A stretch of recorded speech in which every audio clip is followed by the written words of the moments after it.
Supreme Court Justice C.B. Vigneswaran was sworn in as the Chief Minister of the Northern Province today before President Mahinda Rajapaksa.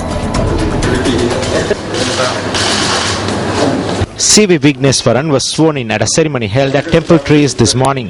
C.B. Vigneswaran, who contested the Northern Provincial Council poll on the 21st of September on the Ilangai Tamilarasu Katchi ticket, received the highest number of preferential votes of 132,255.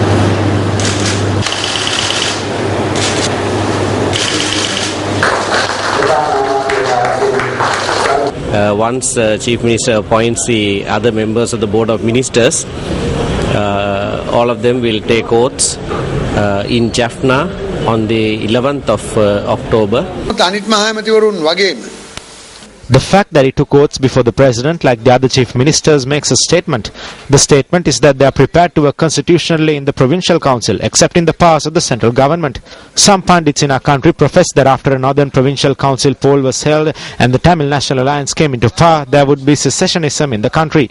These pundits said that they would ask for powers and that they would commence demonstrations for these powers, and that in the end the Provincial Council would be in crisis and the secessionist struggle will recommence. Now they are saying that this is what it will be like in the beginning and that we can wait and see what happens. That was not what they said before. They said that they could win, and if they won, the situation would be dangerous. But it is not. They did not have to take oaths before the President, but they did. They have also expressed their desire to be sworn in as such and to work cooperatively. Meanwhile, Dayasri Jayasekara, who secured the most number of preferential votes at the North-Western Provincial Council polls, assumed duties as Chief Minister today.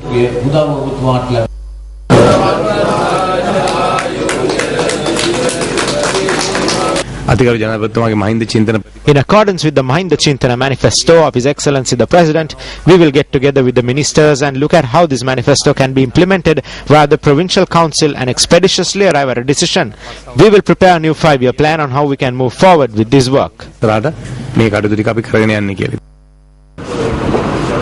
Azad Saleh, who topped the UNP list in the Kandy district and the Central Provincial Council poll, also took oaths today. Provincial councillors elected from the Democratic Party also took oaths today before the deputy leader of the party, MP Jayantha Katagoda. Against a corrupt election backdrop, with the government implementing an unethical election backdrop by violating all election laws, we managed to secure victory at the Provincial Council polls. They have a duty now to work in the future to meet the aspirations of those who are dedicated to this victory. They must forget personal agendas and personal benefits and give priority to the ethical politics that we talk about and work towards the future.